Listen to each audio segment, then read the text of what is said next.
Buenas tardes y bienvenidos a un nuevo acto de Cronistas del siglo XXI, el ciclo con el que la Fundación Miguel Delibes invita a participar a periodistas de larga trayectoria y un ejercicio profesional como es debido, por decirlo así, con palabras muy de casa, ¿no? Un poco teniendo en cuenta también ese punto de vista ético que siempre caracterizó la trayectoria de Miguel Delibes como periodista. Y bueno, siempre se me olvida y saludo también a los que nos ven en este momento en streaming, en el canal de YouTube de la Fundación, que siempre se me olvida saludar. Nuestro invitado de hoy es José Gabriel Múgica. Puede que el nombre a muchos de ustedes pues, no les suene conocido y hay una razón para ello, porque durante muchos años de su ejercicio profesional precisamente lo que convenía era que su imagen no saliera, no ya en los periódicos, tampoco que estuviera mucho en los actos sociales y por una razón de peso, y es que él fue el director del Diario Vasco, el Diario Vasco de San Sebastián, el periódico local y provincial de Guipúzcoa, en los años peores del terrorismo de ETA. Eso quiere decir que ejerció la profesión bajo amenazas, bajo presión, en una situación muy complicada, pero eso nunca le hizo desfallecer ni, digamos que, dimitir del oficio y del deber de informar. Así que hay trayectorias que son muy intensas, pero que se pueden resumir en una frase, y es esa: director del Diario Vasco en los peores años del terrorismo de ETA. Una vez que salió, que se ha jubilado y que ETA afortunadamente dejó de matar, pues su figura ha empezado a conocerse mucho más porque ha aparecido en programas de televisión, en jornadas periodísticas, como un referente, ¿no? Como un referente en la profesión. De hecho, él participó recientemente en unas jornadas, en la jornada de periodismo que organiza el Norte de Castilla, en colaboración también con la Fundación Delibes, pero a la Fundación nos apetecía que su testimonio también, digamos, se ampliara al público no estrictamente profesional, porque, bueno, somos algunas veces los periodistas de la opinión, yo al menos así lo creo, que, bueno, los lectores, los oyentes de un programa de radio, los informativos, hay gente que se acerca a los medios pues más o menos intensamente, con más o menos conocimiento, pero hay mucho desconocimiento en realidad de lo que es la intrahistoria, ¿no? del periodismo. Y por lo tanto, bueno, pues tenemos aquí a José Gabriel, que es un ejemplo de eso, de buen hacer en tiempos difíciles. Los que habitualmente seguís este ciclo, sabéis que aquí se han sentado corresponsales de guerra, periodistas especializados en hacer información en situaciones de mucho riesgo.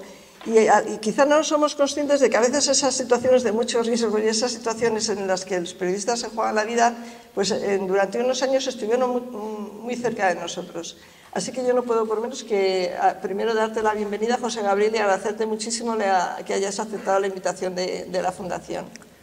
Muchas gracias por esa invitación. Muchas gracias por la invitación de la Fundación Miguel Delibes. Para mí es un honor estar aquí hoy respondiendo a esa invitación y también quiero agradecer la presencia de todos ustedes en esta sala. Espero que lo que yo aquí pueda contar o testimoniar pueda ser de su interés y espero que el esfuerzo de acercarse hasta aquí les compense una vez que haya, o entiendan que les ha compensado una vez que acabe esta charla o este coloquio, este evento, esta entrevista, como queramos llamar. Muy bien, pues vamos a ello, ¿no? Tú sueles decir una cosa, yo te lo he oído alguna vez, que es muy expresiva de cómo te cambiaba la vida en el momento que aceptas ser el director del Diario Vasco. Y es, yo llegué a la redacción en moto y salí en coche y escoltado.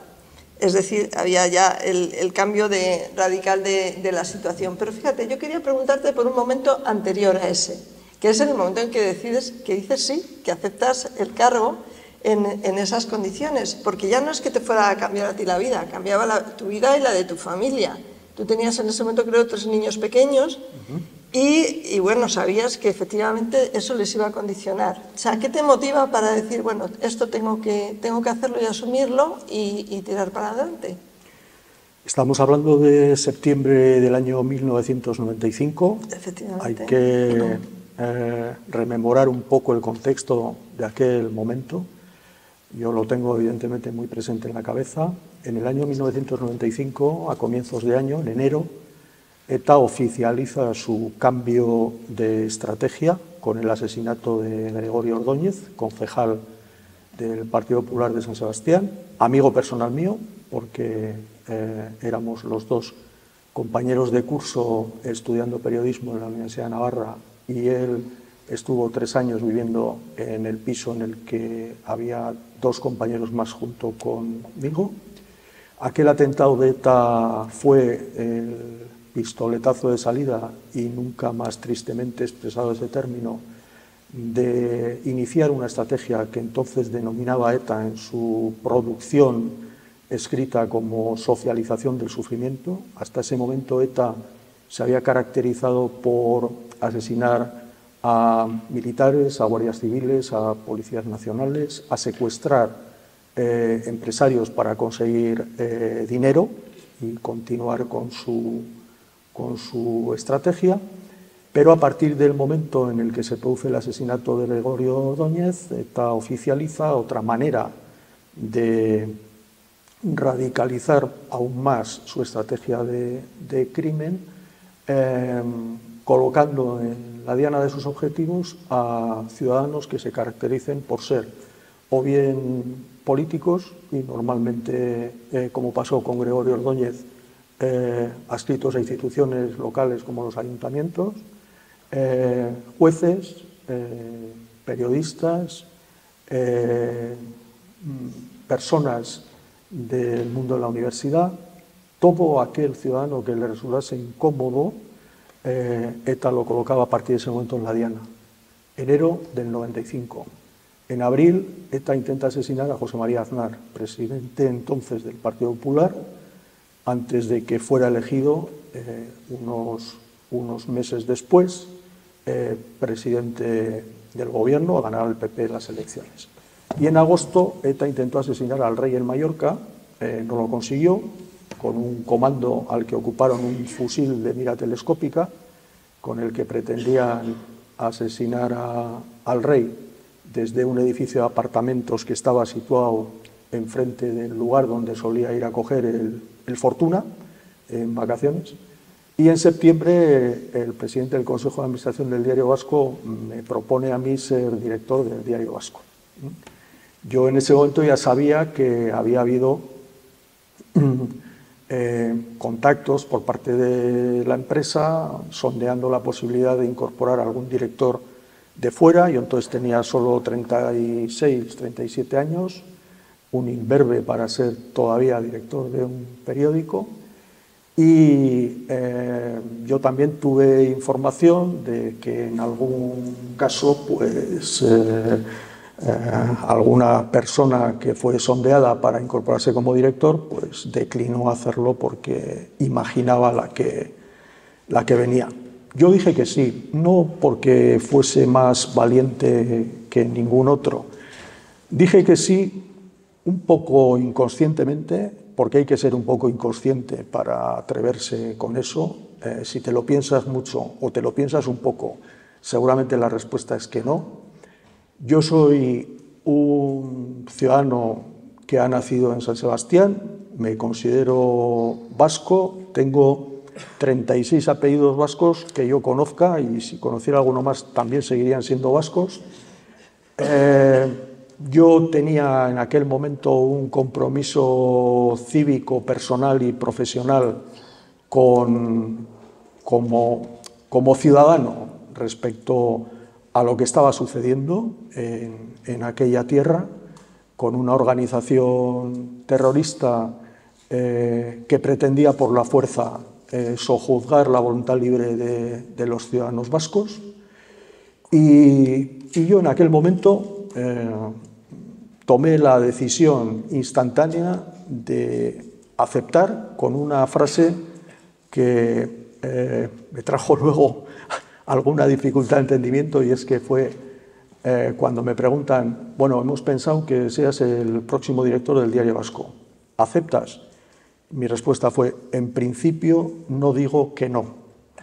Eso significaba que quería sentirme libre por si no era capaz de afrontar ese reto, quería que la empresa fuera libre por si yo no estaba a la altura, para que sin ningún problema aquel vínculo cesara, y yo quería saber también hasta qué punto era capaz de conducir o pilotar ese transatlántico en una situación que yo entonces ya preveía que tenía todos los visos de complicarse aún mucho más, ¿no? Esa fue la razón de por qué me apunté, y ya una vez que, diciendo en principio no digo que no, que es lo mismo que decir que sí, empezó todo a complicarse, ya entonces yo no tenía ninguna voluntad de desfallecer. Cada día que la dificultad era mayor, siempre pensaba lo mismo. Hay que sacar más energía todavía para resistir, que era la palabra clave, resistir. Y eso sí, tomando muchas precauciones yo, y también tratando de preservar que esas precauciones alcanzaran a mi familia, a mi mujer y mis 3 hijos. Sí, esas complicaciones supongo que tenían momentos especialmente difíciles. Por ejemplo, ETA te manda una carta dándote recomendaciones, diríamos entre comillas, de cómo debía ser la información en el periódico, ¿no? Era como la versión del impuesto revolucionario, pero no económica a los empresarios, sino el impuesto revolucionario de esta es la información, mejor dicho, la desinformación que debe aparecer en el periódico. Yo me imagino que esos eran grandes momentos de resistencia, porque además sé que esa carta no la enseñaste a nadie. No, esa carta me llegó un día a la mesa de mi despacho, supongo que después de pasar los controles que teníamos a la entrada del periódico para que no entraran cartas explosivas, y la abrí. Me llevé la sorpresa de que era una carta con el membrete de ETA, la leí, y cuando acabé de leer la doblé, la metí en el mismo sobre, quité un papel en el que estaba pegado en la parte delantera del sobre, donde ponía mi nombre, el cargo y demás, la metí en un cajón y ahí se quedó hasta que vacié mis cajones el día que dejé de ser director, en septiembre del 2020, justo el mismo día que se cumplían 25 años como director del diario. Mi mujer no supo de esa carta, en mi casa no supieron de esa carta, nadie más supo de esa carta que yo. Y bueno, en aquel tiempo, allí las cosas eran de ese tenor y otros peores, pero te tienes que blindar, ¿no? Y el único límite es no poner en peligro, en este caso, la vida de mi mujer o de mis hijos. Y eso condicionó que en un momento de mucha presión, con la ruptura de la tregua de Estella en noviembre del 99, bienio negro que hubo 2000, 2001, prácticamente 2002, mi familia se fue a Madrid a vivir allí y yo me quedé en San Sebastián de lunes a viernes o a veces sábados, y los fines de semana o el sábado o el domingo iba allí a estar con ellos y vuelta el lunes a las 7 de la mañana. Pero en aquel momento yo tenía claro que a mí no me iban a doblegar, que a mí no me iban a expulsar unos que decían que eran vascos, siendo yo vasco, para que yo, desfalleciendo, les hiciera la parte del trabajo que les faltaba. Entonces me propuse que yo no lo dejaba, no me marchaba, a pesar de que un día, que luego podré contar, Eso estuvo encima de la mesa, pero la reacción fue no, a seguir. Supongo que uno de esos momentos también terribles fue el 24 de mayo de 2001, que supongo que es una fecha que no se te puede olvidar, porque es el momento en el que ETA, que por cierto ya habían descubierto que querían atentar contra el diario con un coche bomba, con una burrada de kilos de explosivos, pero esa fecha del 24 de mayo es cuando matan a Santiago Oleaga, ¿no? Que era el director financiero del diario. Sí, y claro, en el periodismo, cuando hay que sacar un periódico al día siguiente, no hay duelo, no hay momento para el duelo, hay que seguir adelante y además supongo que en ese momento también, supongo que también a lo mejor la rabia os motivaba por hacer el mejor periódico posible en aquellas circunstancias, ¿no? Sí, yo recuerdo en la mañana que asesinaron a Santi Oleaga, en el exterior de un centro de rehabilitación al que solía ir él para tratarse de un problema de hombro que tenía. Allí le acribillaron a tiros, por la espalda además. Yo en ese momento viajaba en coche a Madrid con mi mujer porque íbamos a matricularles a nuestros 3 hijos en el colegio para el curso siguiente. Habíamos tomado la decisión de que ellos se fueran a Madrid al acabar el curso ese, mes de junio. Estamos hablando que asesinan a Santi Oleaga en mayo, y esa decisión la habíamos tomado porque 2 meses antes de asesinarle a Santi Oleaga, ETA estuvo a punto de quitarme del medio a mí. Y solo una casualidad, después de un atentado en el que asesinaron una noche a un ertzaina con un coche bomba en Hernani, una casualidad hizo que la Ertzaintza detuviera al comando que había hecho eso y conoció que estaban en un piso de un barrio de San Sebastián, fueron allí y encontraron abundante documentación, y entre ella abundante documentación mía. Tal es así que a los 3 días de las detenciones me llamó el consejero de Interior a Vitoria, 3 semanas después de que hubiera ido a Vitoria para que me informase que habían cogido a otro comando de ETA que pretendía volar el edificio del periódico con 100 kilos de explosivo, secuestrando a un chofer de furgoneta. Bueno, pues en febrero voy a Vitoria y me explican a mí y al director general: oye, que hemos pillado un comando que querían tumbar el edificio, habéis tenido suerte. Vale. 3 semanas después me llaman a mí. Cuando me llama a mí el consejero, digo, vale, pues no, ya iré. ¿Mañana nos vemos? Sí, bien, bien. Digo, joder, qué raro, me ha llamado usted. Alguna cosa de la anterior llamada será. No. Entré en su despacho, estaba el viceconsejero también, Miquel Legarda, que hoy es diputado del PNV en el Congreso, y les digo, joder, menudo desorden tenéis aquí, encima de la mesa. Y me dice, no, desorden no, mira, esta es toda la documentación en papeles que hemos pillado al comando Gawa, que hemos detenido hace 3 días, con información tuya. Y yo, ¿qué? ¿Información mía? Sí, te han estado siguiendo 6 meses, hasta en la puerta de casa. Yo vivía en un adosado. Habían confundido a tu mujer, tu coche con el suyo. Estaban pensando en poner una bomba a lapa. Y ahí es cuando yo dije, no, a ver, mi mujer y los 3 hijos a Madrid. Y yo, en todo caso, aquí.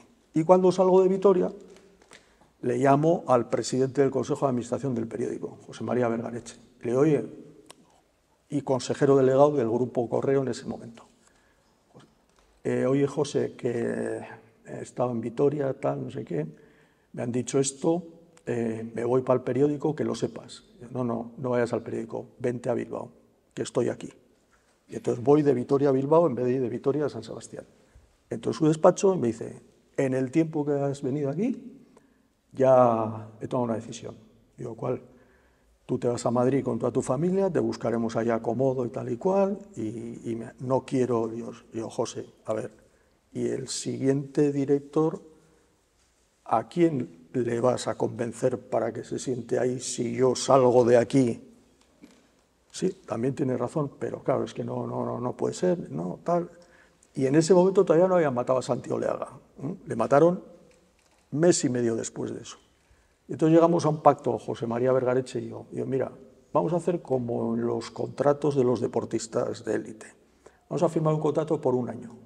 Mi familia a Madrid, yo en San Sebastián, y si aguanto, al cabo de un año nos sentamos, hablamos si renovamos por un segundo año, y al cabo de un segundo año, ojalá no haya más, pero miramos a ver si renovamos por un tercero, y así sucesivamente, año a año, como hacen los futbolistas que han cumplido más de 30 años, ¿no? Y así estuve 3 años y pico, con la familia en Madrid, yo en San Sebastián de incógnito, a veces dormía en casa de mi madre, otras veces en casa de una hermana mía, otras veces en otro sitio, otras veces en un hotel, tal. Y ese fue el momento más complicado en el que yo tuve que renovar la decisión de si merecía la pena seguir o no seguir. Y tuve pocas dudas. Y luego con el paso del tiempo me he dado cuenta por qué tuve pocas dudas. Y puede parecer un poco extraño, pero si yo en ese momento, también influye probablemente la forma de ser de cada uno, ¿no? Si yo en ese momento desfallezco y entrego la cuchara y digo, ya habéis conseguido lo que pretendíais, solo que en lugar de matarme, me voy como si me hubierais quitado de encima matándome, yo creo que me hubiera costado aguantarme a mí mismo el resto de mi vida. Y me sentía más cómodo aguantándome a mí mismo con precauciones, mi familia Madrid, aguantándome a mí mismo siendo consciente de que había una misión. Y la recolecta de esa siembra yo la sentí de golpe el día que asistí al momento en el que ETA confirmaba que abandonaba la violencia para siempre, que es un momento que lógicamente no se me olvidará, una mezcla de tristeza por el recuerdo de mucha gente a la que yo conocía que se habían quedado por el camino y la íntima satisfacción de decir, bueno, creo que ha merecido la pena. Así que... Otra fecha que no podrás olvidar, ese 20 de octubre de 2011, ¿no? Sí. Pero bueno, hasta llegar a ese momento hay que hacer periodismo.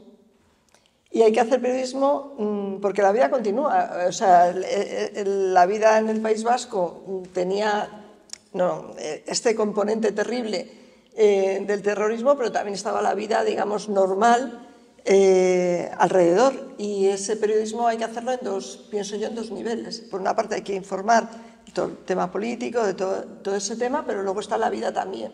Yo también te voy a decir que en una sociedad dividida, como estaba la sociedad vasca en ese momento, digamos que los puntos de unión, de amalgama, que también en el periódico tratabais de cuidar eran, pues, por ejemplo, la cultura, no sé, el deporte, la gastronomía, es decir, todo aquello que podía ser un nexo de unión, ¿no?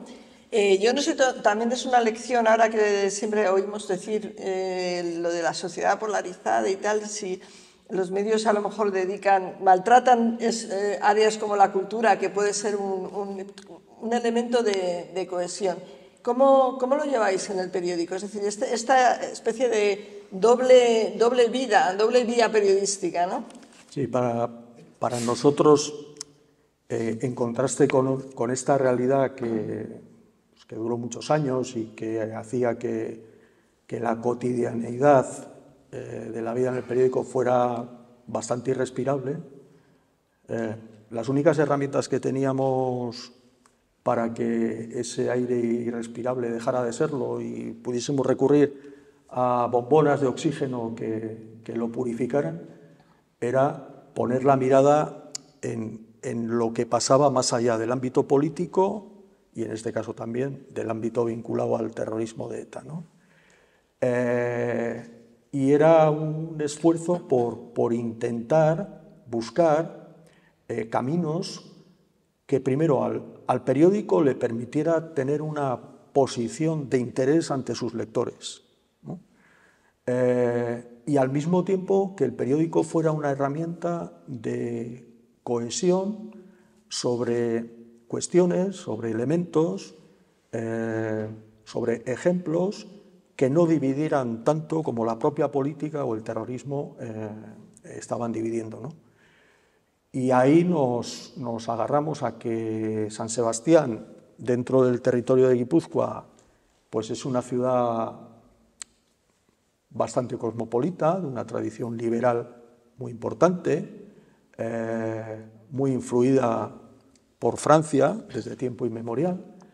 Allí la cultura florece por debajo de las piedras, quiero decir, desde la música, con un evento como la Quincena Musical o el Jazz al Día, al cine, como un evento como el Festival Internacional de Cine, la presencia de artistas de referencia como Eduardo Chillida, Jorge Oteiza,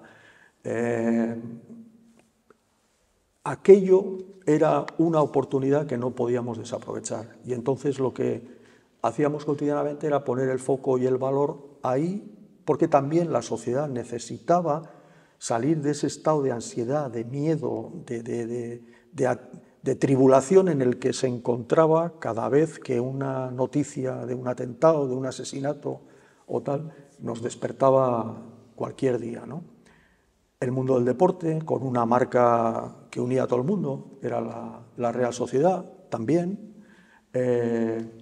y luego incluso el periódico llegó a entender que debía de extender su atención a esos mundos, siendo promotor,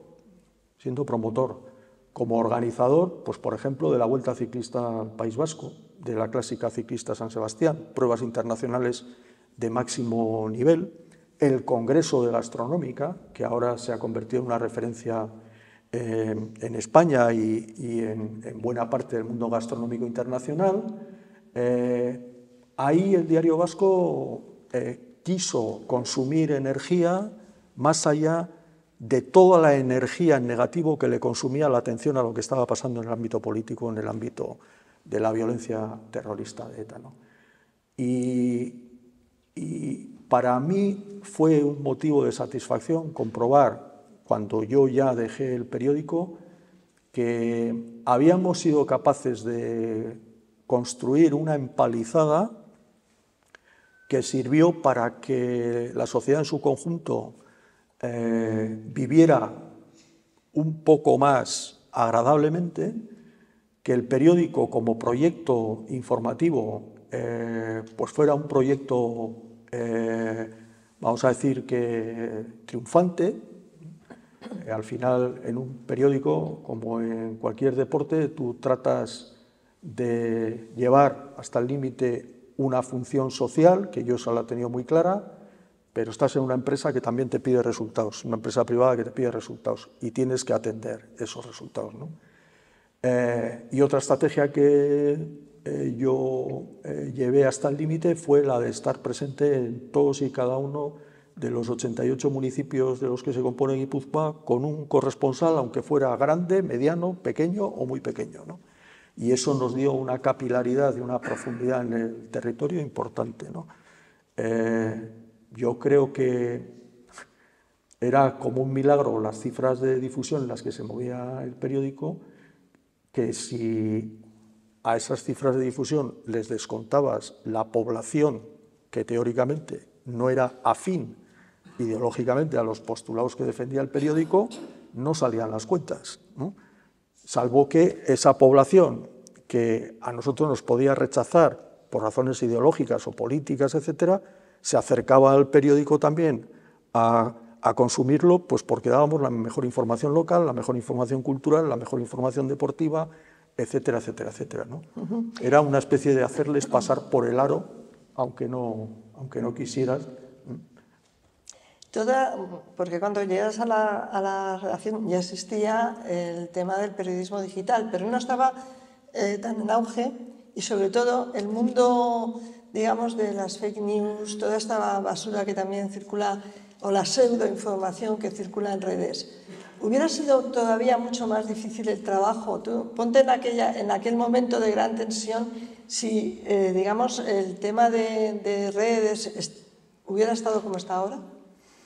Yo creo que la naturaleza es sabia, ¿no? Si te machaca mucho con una piedra tan grande como era la de la violencia, no te machaca tanto con otras piedras que luego han aparecido, como esta que dices tú, pero una vez que afortunadamente la primera ya desapareció, ¿no?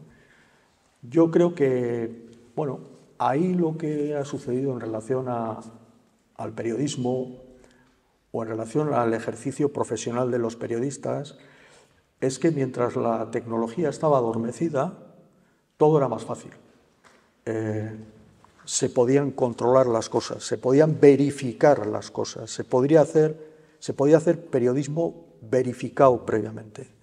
¿Por qué? Porque los circuitos de elaboración, producción y difusión, en un periódico, por ejemplo, era cada 24 horas. Cada 24 horas la rotativa se ponía en marcha, las planchas con la información del periódico del día siguiente se cargaban en la rotativa, salía el periódico, empezaba a salir a la 1 de la mañana, se distribuía en los kioscos desde las 6 de la mañana y así hasta el día siguiente. Entonces, el proceso de difusión de la información y de verificación previa estaba bajo el control de cada medio. Cuando la tecnología despierta, y además despierta como un auténtico King Kong, o sea, pegando codazos y despedazando todo lo que se encuentra a su paso, lo que se ha producido en el mundo del periodismo y lo que hemos tenido que asimilar los profesionales del periodismo es que ya no teníamos el control como para verificar la veracidad de los contenidos informativos que a través de una marca, de un medio de comunicación, éramos capaces de difundir. No ya en papel, sino también incluso en Internet. Porque con la llegada y la irrupción de las redes sociales y los grandes operadores tecnológicos y los buscadores, grandes buscadores, etcétera, ahí lo que se ha producido es un descontrol total, que es imposible de regular.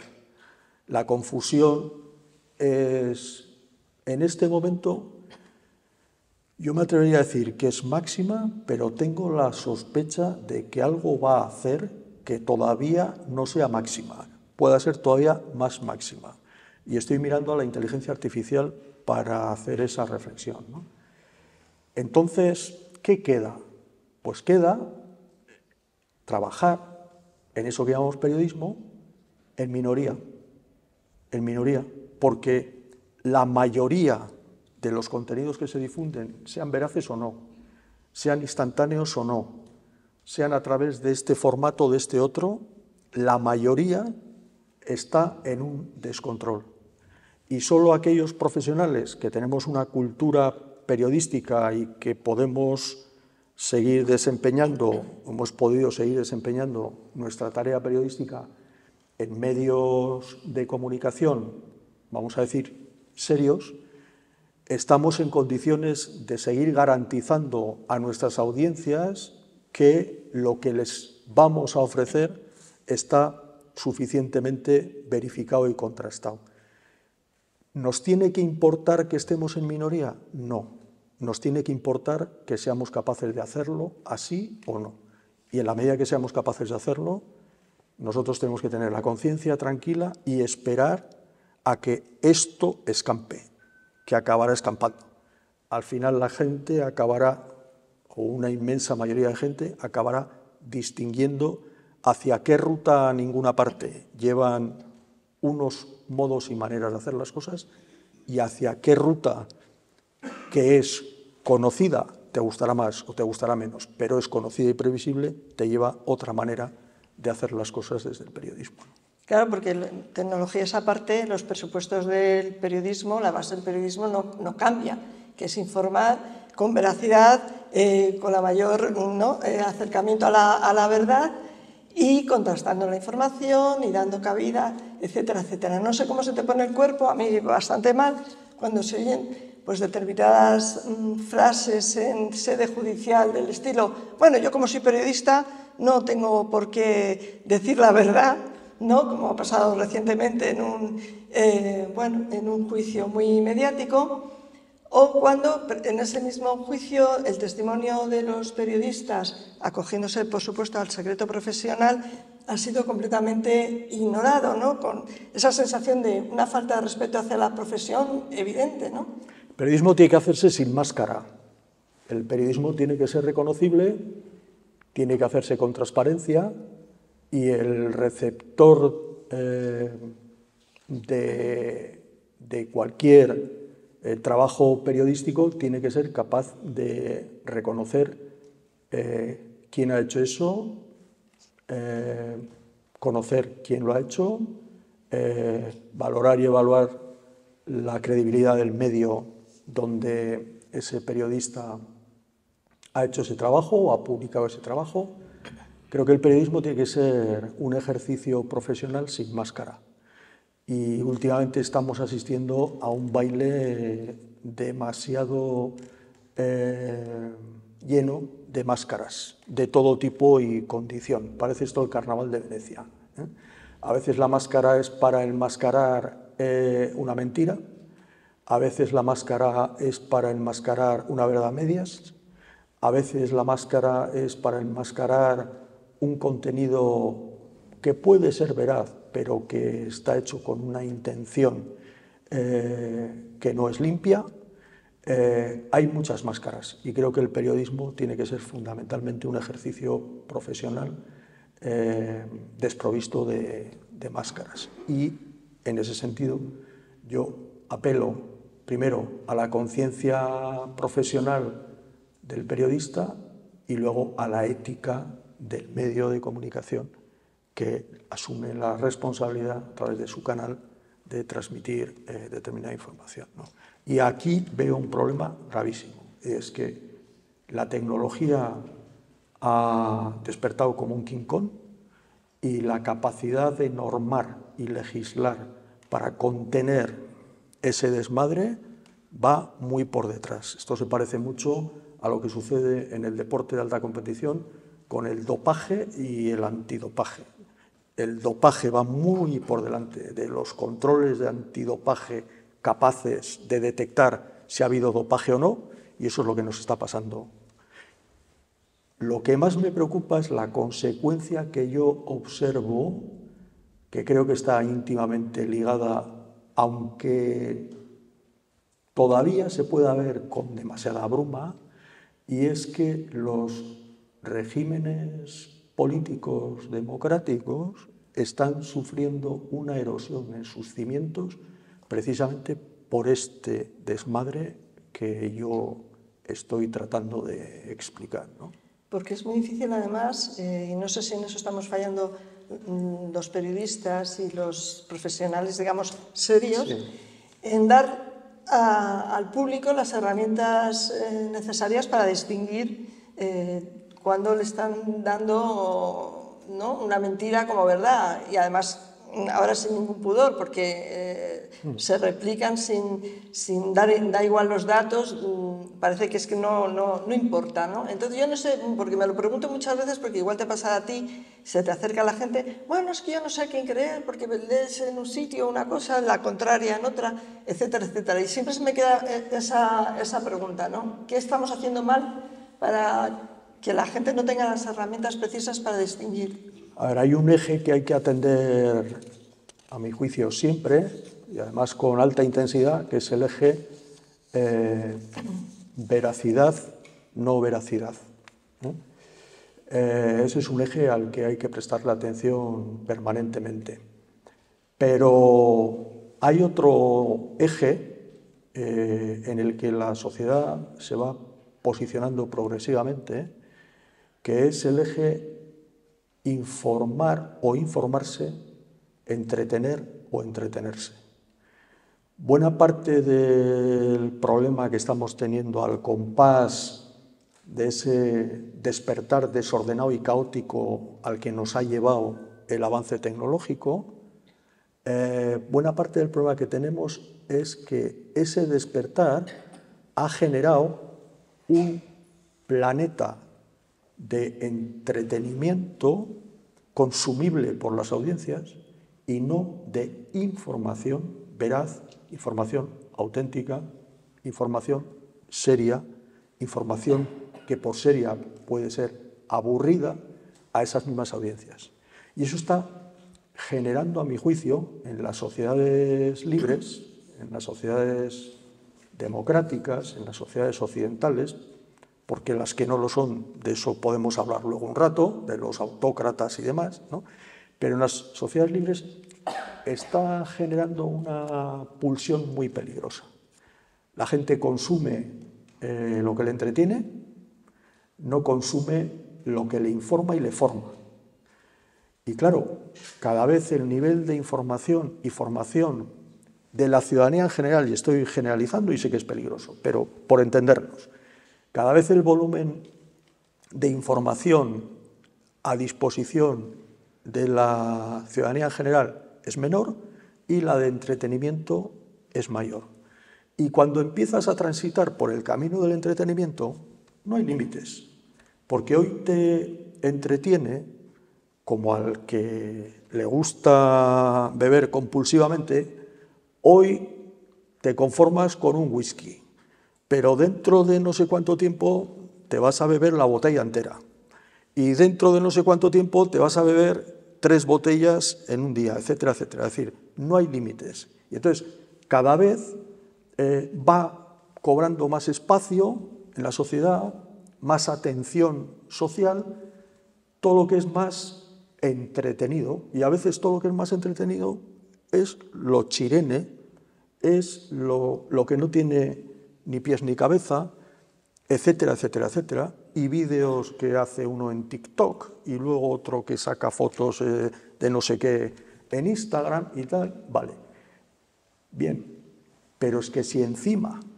eso trasciende de lo que es la sociedad en general, a los dirigentes políticos que son elegidos democráticamente en esas sociedades democráticas, pues ya entonces ya no sé a dónde vamos a llegar. Tenemos ahora un presidente en Estados Unidos que, al margen de cuestiones ideológicas, con las que se puede estar de acuerdo o no, si es partidario de poner aranceles o no, si es partidario de bajar los tipos de interés o no, no. Lo que no se puede hacer es tratar una guerra o un conflicto con muertos como hay en Gaza como una especie de broma, pensando que el futuro de esa zona del planeta el día después es hacer un gran resort, ¿no? O salir diciendo que él ha parado 8 guerras y que se merece el Premio Nobel de la Paz, ¿no? O, claro, es el líder más poderoso del mundo, ¿no?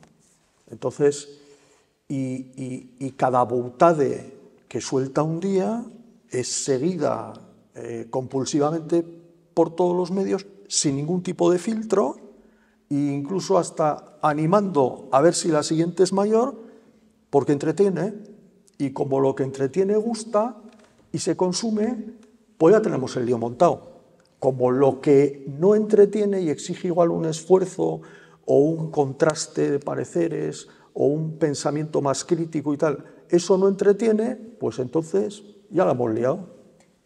En este hilo se me ocurre preguntarte cómo alguien que ha vivido todo lo que hemos estado comentando, ¿no? el terrorismo de ETA, cómo se te pone el cuerpo cuando algún político en la oposición normalmente saca a ETA como si ETA no llevara más de una década sin disuelta, vamos, y sin asesinar. Pues mira, yo, más allá de lo que yo piense, que seguro que tiene poca importancia, sí he tenido ocasión de contrastar lo que piensan aquellas personas que son víctimas del terrorismo porque han sufrido el zarpazo del terrorismo en sus propias carnes, ¿no? Y conozco algunas de ellas. Y de una variedad, una pluralidad de siglas políticas importante. Pues gente, y estoy acordando la semana pasada, estaba hablando con un cargo institucional del Partido Popular de Euskadi la semana pasada y me mostraba y lo cuento en tercera persona, su indignación ante manifestaciones de este tipo, ¿no? Que no parecía que fueran manifestaciones respetuosas con la situación, el dolor o el padecimiento que esas personas, que son las que más han sufrido, pues en este momento interiorizan cuando escuchan esas manifestaciones. Creo que en política todo no vale. tenemos un problema con la política, más allá de lo que ya hemos venido hablando hasta ahora, de, oye, que la tecnología nos ha reventado, el orden que había nos lo ha reventado y no tenemos en este momento una alternativa y no tenemos una capacidad de regular eso adecuadamente todavía, vamos por detrás de los acontecimientos, pero es que en paralelo a eso y de forma compatible a eso, alrededor de la política está pasando cada vez más algo que a mí me hace afirmar que desmerece la política. Y me explico. En un país donde esta democracia que existe es todavía joven, no ha pasado tanto tiempo en perspectiva histórica, la política se está convirtiendo, si no se ha convertido ya, en una pelea entre personas que representan a partidos, cuyo interés, no el de las personas, sino el de los partidos a los que representan, se resume, como los 10 mandamientos, en 2. 1, a ver cuándo estoy en el poder cuanto antes y dejo de estar en la oposición cuanto antes. Y 2, ¿para qué? Para tener influencia, satisfacer egos personales y repartir nóminas entre gente independientemente de la capacitación técnica, política o intelectual que tengan para ocupar tal puesto en tal institución o tal puesto en tal otra institución. Creo que la política se ha convertido en una guerra por el poder. Y se ha convertido en una guerra por el poder porque el poder proporciona cosas. Y encima de proporcionar cosas, a algunos delincuentes les proporciona la posibilidad de, mediante la corrupción o mediante el corromperse, todavía ganar extras de dinero. Creo que la política tiene que recuperar un lugar que nazca de una vocación de servicio a la ciudadanía. Que la política sea una actividad o una acción noble que busque el bien común. Que sea una acción o una actividad noble que busque mejorar las condiciones de vida de los ciudadanos. Y si la política se distancia de eso, y se está distanciando a galope tendido, que no nos extrañe lo que empieza a pasar. Esto empezó siendo una abstención técnica del 25, 30, 35% en cualquier elección, a una deriva desde las fuerzas políticas, digamos, mayoritarias, hacia otras fuerzas políticas que no son mayoritarias. Y yo no tengo nada con que la gente vote a este en lugar del otro. Lo único que digo es que en un país como este, y ahora ya aterrizo en este país, en un país como este, con un sistema proporcional de elección, la ingobernabilidad de las instituciones puede ser la norma a partir de ahora, y no la excepción. Cuidado con eso. Ahora que miras el panorama, bueno, tengo que decirte que me parece demasiado pesimista tu postura, que no sé si entre, digamos, la gran utopía, desgraciadamente no debía ser, pero que es que todos los políticos atendieran a esa gran máxima de servicio público y de bien común, y el que ninguno esté ahí nada más que para tener no, pero poder. Los que mandan son los partidos. Que hay, ¿no? que hay opciones, es decir, pero... que no todos, esto es lo que se dice de todos los políticos son iguales, y yo siempre contesto, algunos más iguales que otros, ¿no? Yo he hablado con cuidado en la exposición de personas que pertenecen a partidos, porque son los partidos, son las dirigencias de los partidos las que marcan la pauta de arriba hacia abajo de qué es lo que los que están más abajo del todo tienen que hacer, hasta el más mínimo detalle. Ya no es cuestión de hay que votar en el Congreso y todos a dar el botón. No, es que en cualquier institución, ¿vale? Entonces, hay una especie de alineamiento generalizado dentro de los partidos, cada uno a su nivel, que hace que la voz discrepante posible acabe siendo apartada, porque el único objetivo declarado es, si estás en el poder, que estés cuanto más tiempo mejor, y si no estás en el poder, que lo conquistes cuanto antes mejor. En eso se está convirtiendo la política, y eso no es la política noble que yo creo que debiera ser, y si no lo es, a un porcentaje creciente de la ciudadanía le va a afianzar en su idea de que todos los políticos son iguales, la política es una cuestión de cuatro tíos, no merece la pena, etcétera, etcétera, etcétera, ¿no? Desconexión, a eso le estamos llamando desconexión. La desconexión es porque el interés de los que están en el mundo de la política no conecta adecuadamente con el interés de los que no están en el mundo de la política, pero se sienten y son ciudadanos. Antes de entrar al acto estábamos comentando, ahora que ves, digamos, los toros más desde la barrera, ¿no? Porque has estado en medio de todo el conflicto político, ahora que lo ves desde fuera, ¿cómo ves la situación del País Vasco con respecto a España? Y me has estado hablando de un análisis que tú haces que me ha parecido muy interesante y que te invito a que lo cuentes aquí. Como tantas cosas que durante muchos años han pasado allí, pues no trascienden y solo a aquellos que andamos por ahí todo el día nos podemos dar cuenta, ¿no? Lo traigo aquí y lo apunto, ¿no? Tal lo dejó en el año 2011, han pasado ya 15 años prácticamente, y no sé si por coincidencia o no, estamos asistiendo a los primeros compases de un peligroso rebrote de comportamientos y actitudes que en su momento ampararon y originaron lo que luego acabó sucediendo con ETA. El final de ETA fue a cuenta de nada. A ETA no se le pagó ninguna factura. La única que estaba prevista pagarle era qué pasa con los presos, con vuestros presos, los que en el 2011, cuando lo dejasteis, eran presos de ETA que estaban en la cárcel, bien en España o en Francia.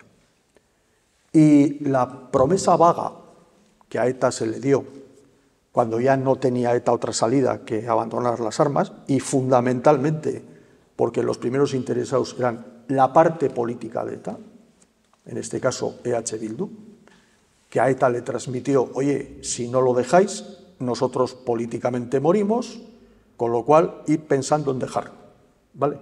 Al mismo tiempo, la policía fue más eficaz que nunca, estaban agujereados hasta las cachas, y esa conjunción de factores hizo que ETA entrara en razón, buscara una especie de obra teatral en una conferencia que se llamó de paz, que se montó en Ayete, que vino Kofi Annan y vino la primera ministra noruega y tal y cual. Pues vale, de acuerdo, bien. ¿El gobierno lo sabía? Sí. ¿Dejó hacer? Sí. A cambio, si lo dejáis, podemos hablar de los presos. El problema es que el gobierno que estaba dispuesto a hablar de los presos no salió elegido en las urnas, pocos meses después de octubre del 2011. Ganó las elecciones el Partido Popular. Y entonces, claro, ETA pensaba que hubiera un gobierno de un color o de otro, se hablaría de los presos. Y entonces mandaron 3 enviados especiales a hablar de ese tema a Oslo, después de las elecciones.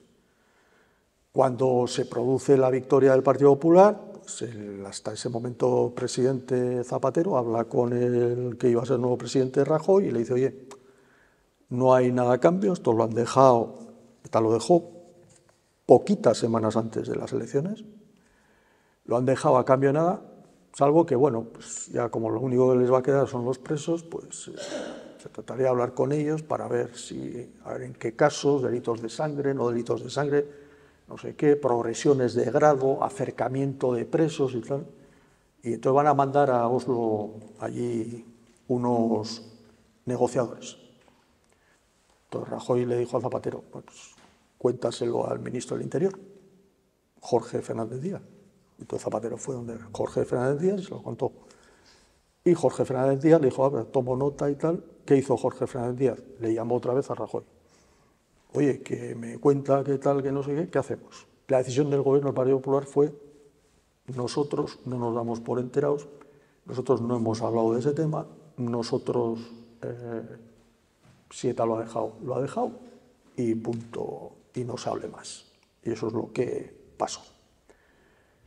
El mundo político de ETA, al mundo político de ETA, le costó bastante en determinados sectores explicar que ETA lo había dejado a cambio de nada después de años y años y años en los que se aplaudía desde el mundo político de ETA lo que ETA hacía y se animaba. Claro, ¿cómo les explico yo a todos los que formamos esta comunidad bajo las siglas de lo que se llamaba Izquierda Abertzale, que tal lo ha dejado y ya está? Bueno, pues al final, tal, no sé qué, esto, bueno, los primeros años, bueno, hay que ver esto, todavía el desarme estaba pendiente, otra obra teatral para el desarme, vale, se hizo el desarme, vino un cardenal a Bayona para estar ahí en el desarme, tal, bien, vale, bien, pero, ¿y los presos y tal? Y entonces, cuando el gobierno del PP dice o entiende que no tiene que hacer nada, bueno, pues empieza a haber nervios de si podía haber una escisión o no podía haberla. Arnaldo Otegi, que sigue estando ahí precisamente porque desde el minuto 1 ha sido la única figura capaz de aglutinar eso para evitar que hubiera escisiones. Llega el gobierno socialista y entonces, con Marlaska, ministro de Interior, se empieza a hablar del tema de los presos para acercarlos allí y tal, a cambio, evidentemente, de los votos de Bildu en el Congreso, que eran influyentes y consiguen que se hable de eso. No hay excarcelaciones masivas, pero hay progresiones de grado, acercamiento de presos, etc.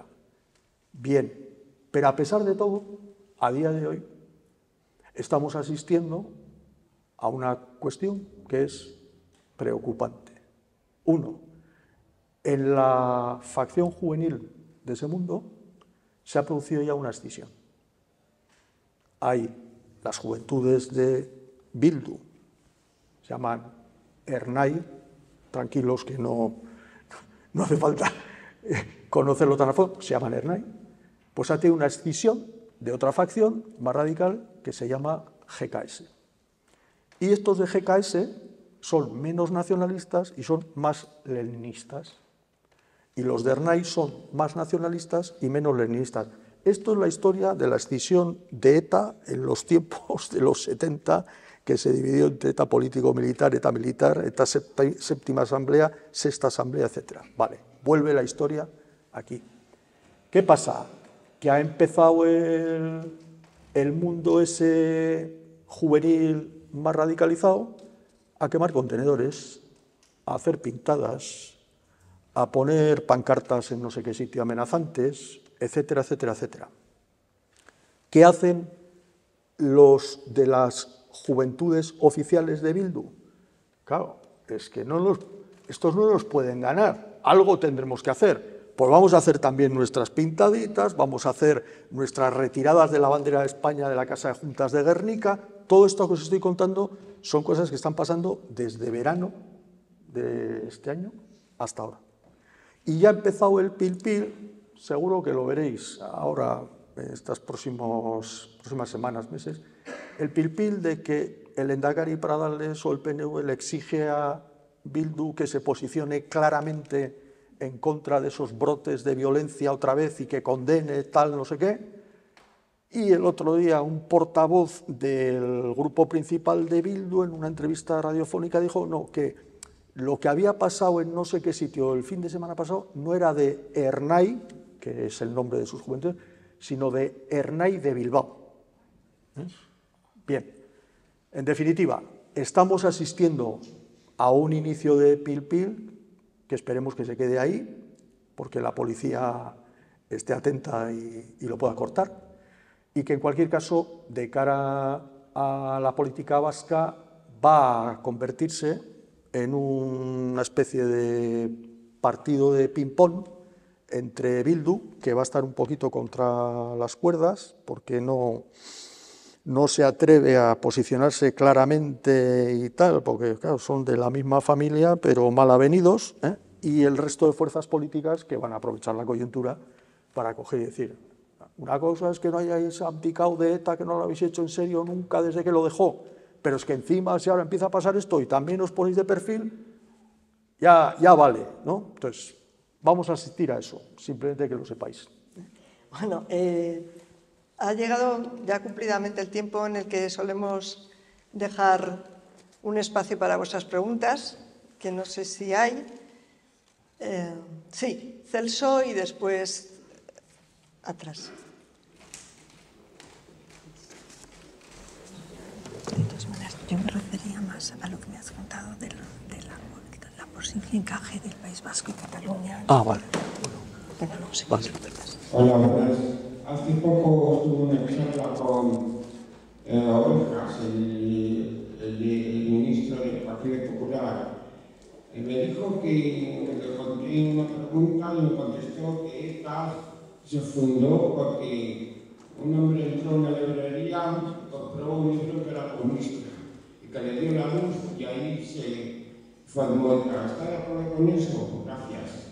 Sí, eso está escrito y está contado. Los orígenes de ETA tuvieron mucho que ver con movimientos comunistas de sesgo leninista, luego marxista, leninista, y ese fue el origen. Lo que pasa es que luego eso que estuvo en el origen se fue transformando en un movimiento que se fue agarrando paulatinamente a la bandera del separatismo, a la bandera de la autodeterminación, y eso generó internamente 3 o 4 que yo recuerde escisiones dentro de la propia ETA.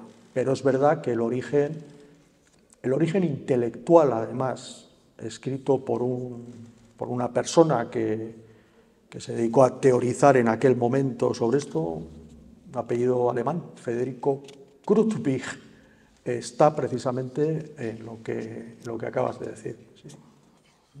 Celso. Muy buenas tardes. Quiero felicitarle muy sinceramente por la extraordinaria lección de periodismo que nos ha dado. Creo que los alumnos de periodismo de la facultad les sería tremendamente provechoso que escuchasen esta conferencia. Y yo hay dos cuestiones que le quería plantear. Una primera es, para usted, ¿dónde estaba el límite, el problema, con respecto a ETA, entre informar y no servir de correa de transmisión de la propaganda de ETA? ¿Dónde está esa ligera separación entre informar sí, pero no convertirse en cooperador innecesario?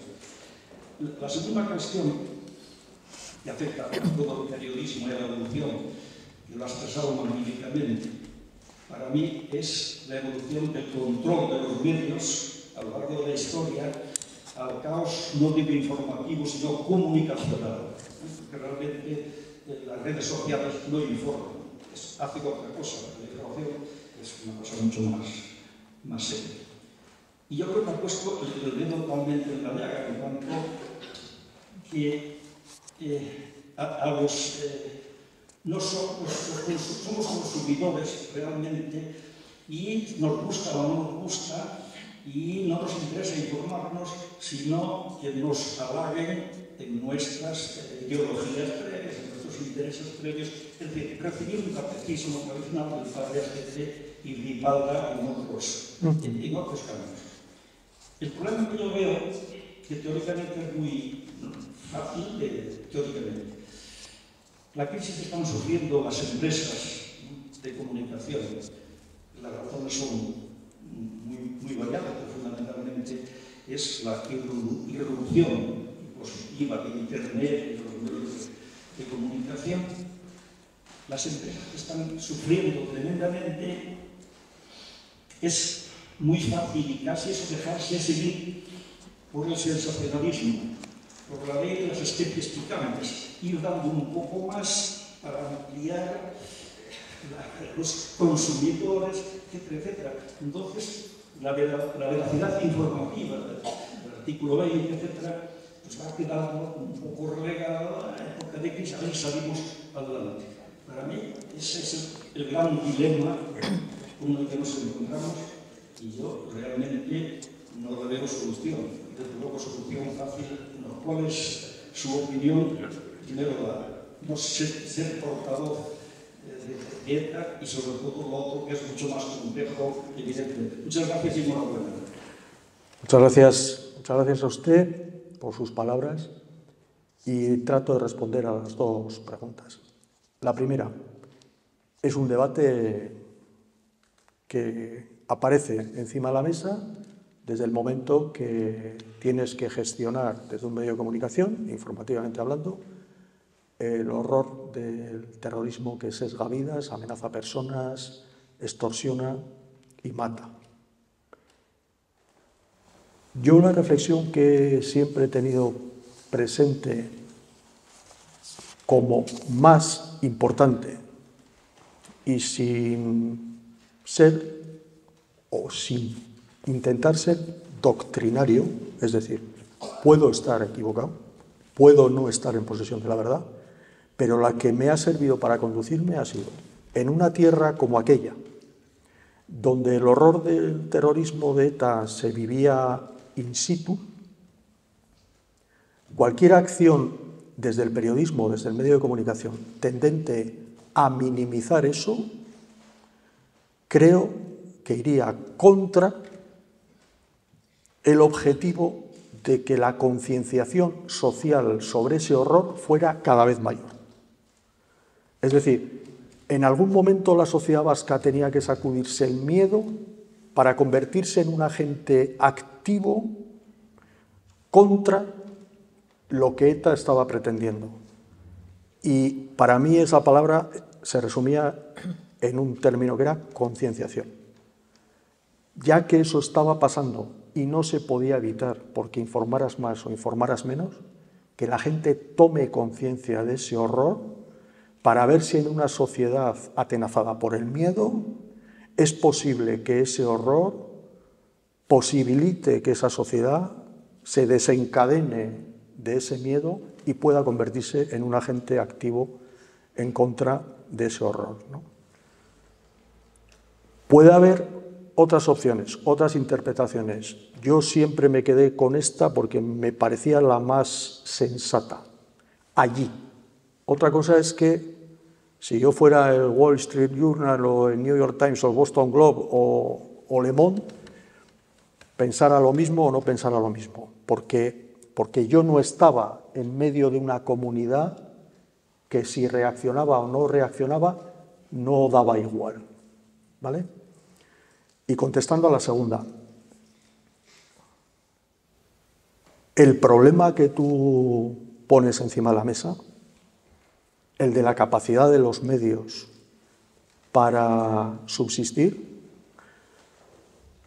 en la tarea de ser canalizadores de un periodismo basado en la veracidad y no en la inveracidad, una información seria y contrastada, etcétera, etcétera, etcétera, es consecuencia en gran medida de lo siguiente, de ese King Kong que antes he dicho, que despierta desordenada y monstruosamente con la irrupción del desarrollo tecnológico.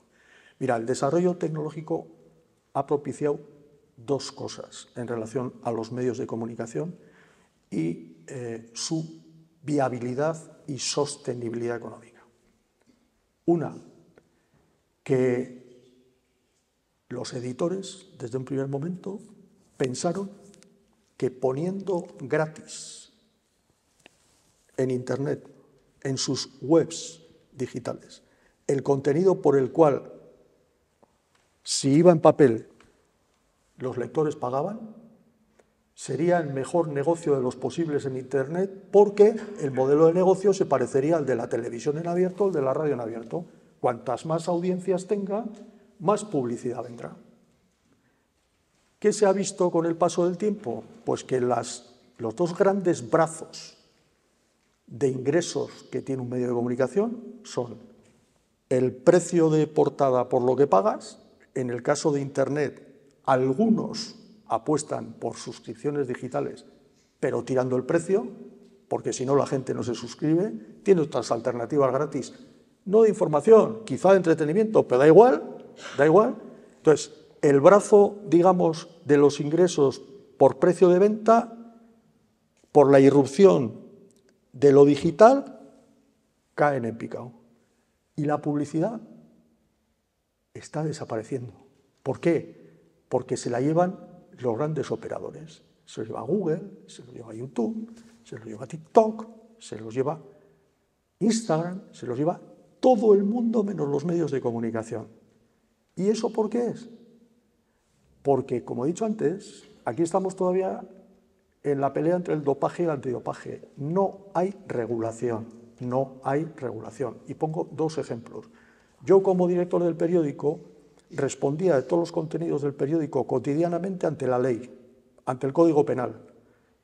Y hay de que si se publicaba una carta al director, ya no digo un artículo, una carta al director, que alguien entendiera que era lesiva contra su derecho al honor o contra su derecho a la intimidad, yo iba a juicio. ¿Les pasa eso a los grandes operadores que publican lo que les da la gana hoy y encima sin firma, desde el anonimato? No.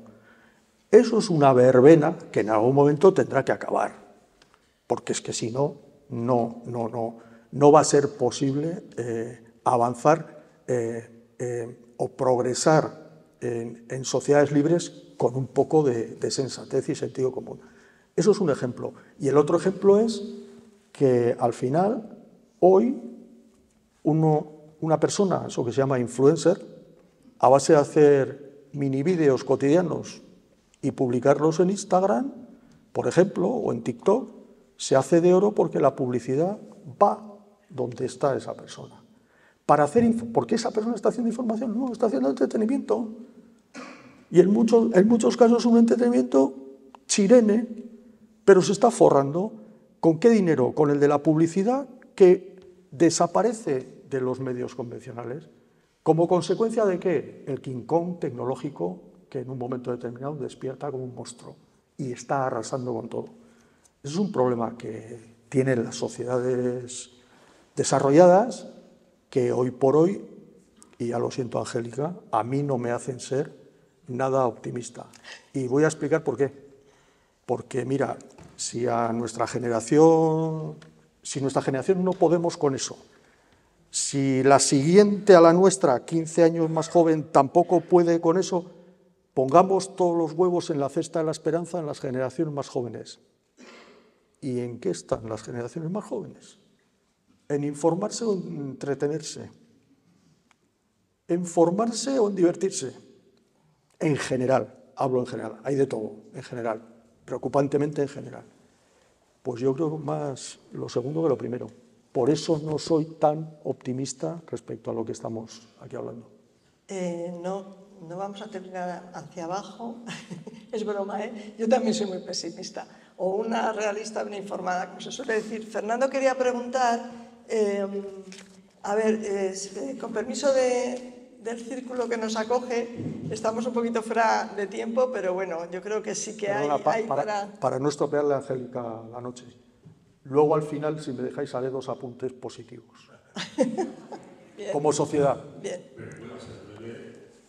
Sobre todo porque inauditando también mi capacidad de intervención ante una sesión verdaderamente memorable. Se han abordado aquí temas cruciales de nuestro tiempo y la verdad es que hay que agradecer cuánto se ha tratado, cuánto se ha dicho. A mí hay 2 cuestiones que me gustaría plantear. Tengo muchas más, pero como tenemos poco tiempo, me voy a limitar a 2. La primera de ellas tiene que ver con la labor realizada por los directores de periódicos como usted los años duros del terrorismo. Decidirán hecho una labor encomiable, decisiva y clave. Lo que quiero preguntar es si superado ya esta fase trágica en la historia del País Vasco, la sociedad vasca ha reconocido su labor. Si ese esfuerzo por sobrevivir en un contexto de dificultad, de sacrificio, de privaciones, de miedo, de terror incluso, de violencia, la labor de los que, como usted, han dirigido periódicos que han estado en el punto de mira del terrorismo, ha sido reconocida, se ha valorado, se ha tenido en cuenta. Y la segunda pregunta tiene que ver con, me va a permitir una matización.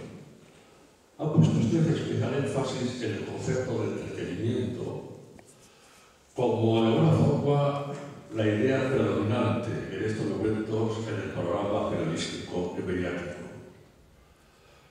Yo soy un ávido lector de periódicos. Compro papeles al papel, estoy suscrito y sin ser cultivador del periodismo soy un seguidor ferviente del periodismo y admiro también a la voz de los periodistas. Y el programa que detecto creo que es admirable y que no está totalmente eclipsado por el entretenimiento. Hay periodismo muy serio en estos momentos, tanto en papel como en internet. Hay una generación de periodistas de gran valor intelectual. Hay colaboraciones muy serias.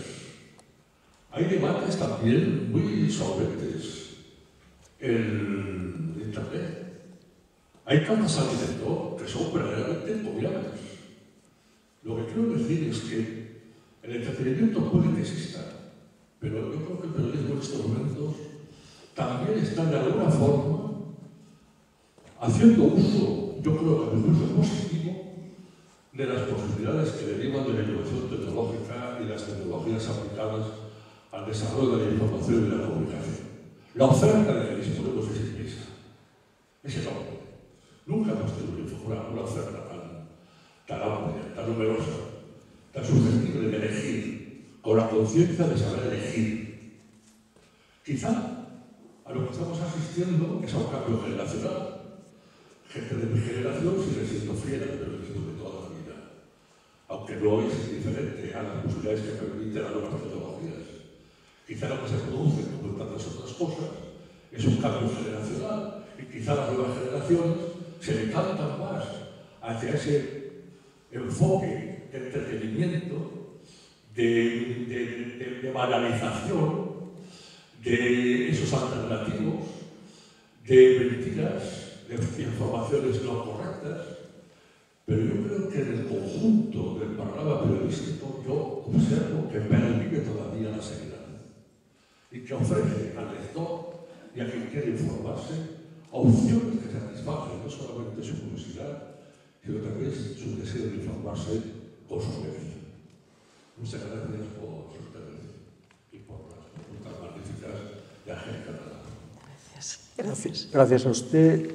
Dos reflexiones sobre lo que acaba de comentar.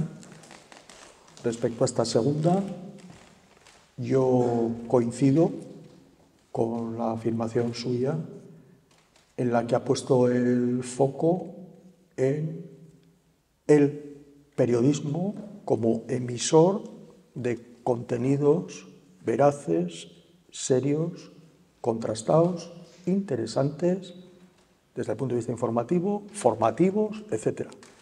Yo he puesto más en mi intervención el acento en las audiencias. Las audiencias son las que mayoritariamente están despreciando esa posibilidad y se están decantando por otras posibilidades que poco tienen que ver con eso, ¿vale? Yo he puesto más el acento en las audiencias, pero coincido contigo con la valoración que has hecho respecto a que el periodismo tiene muchas cosas hoy en día salvables, de valor, de alto contenido, etc. Completamente de acuerdo.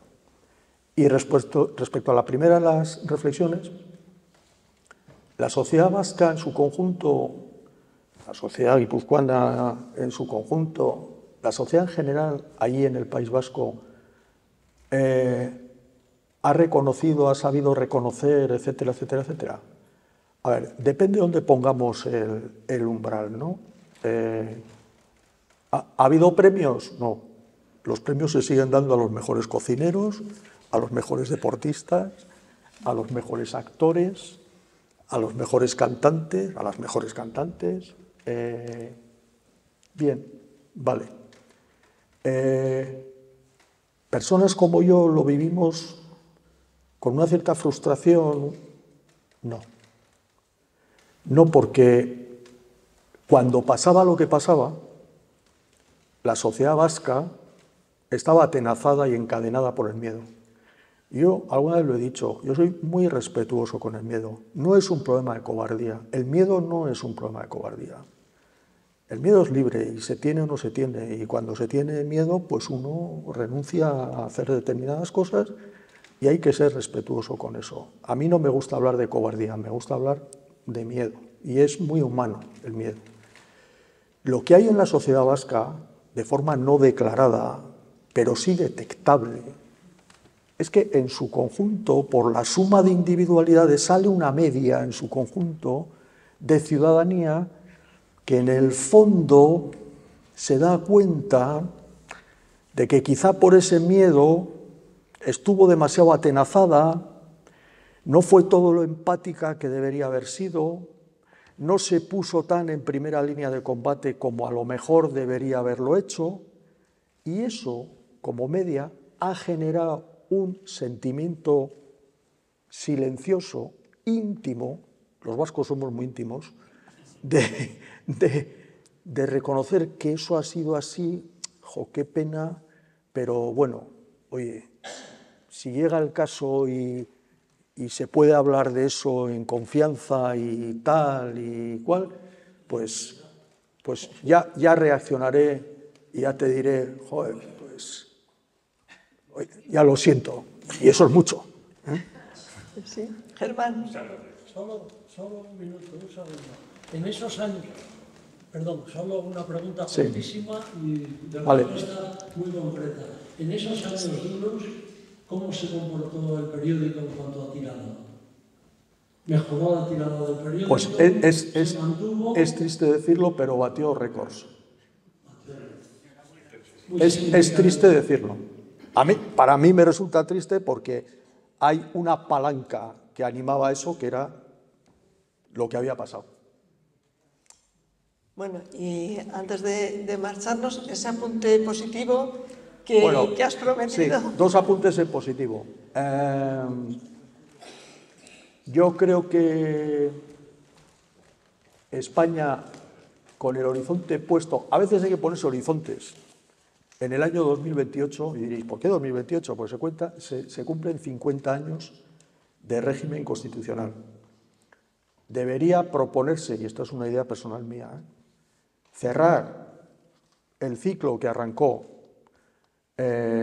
con la muerte de Franco y el inicio de la democracia, con un gran pacto nacional para el conjunto del Reino de España, que así dice que España es en la Constitución, cuando digo Reino de España, empezando por la corona, un gran pacto que zanje definitivamente un problema que ahora supura poco, pero puede haber otro momento que supure más, ha habido momentos que se ha infectado y tal, que es el encaje de Cataluña y el País Vasco en eso que llamamos España. ¿Vale? Creo que habría que hacer un esfuerzo. Al nacionalismo catalán y vasco hay que pedir un esfuerzo y el nacionalismo español pues tendrá que hacer algún esfuerzo también. ¿Dónde puede estar el punto de conexión de esos esfuerzos? Empezando por el más delicado, el nacionalismo catalán y vasco tiene que aceptar que su horizonte, su techo, su límite es una cómoda convivencia en España, en el seno de España.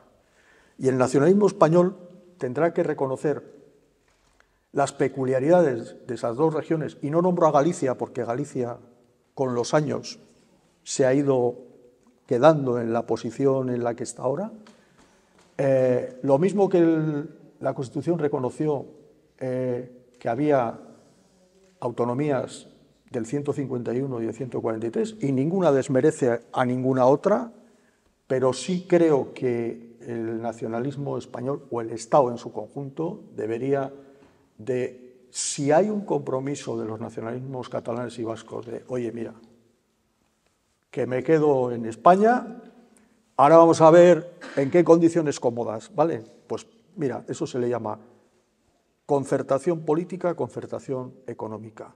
Un esquema de cosoberanía que no rompa la unidad de España, que no sea un esquema que en lo económico sea más favorecedor que para otro tipo de autonomías, y creo que la fecha del 28 es una fecha paradigmática para conseguir cerrar ese capítulo en la historia de España.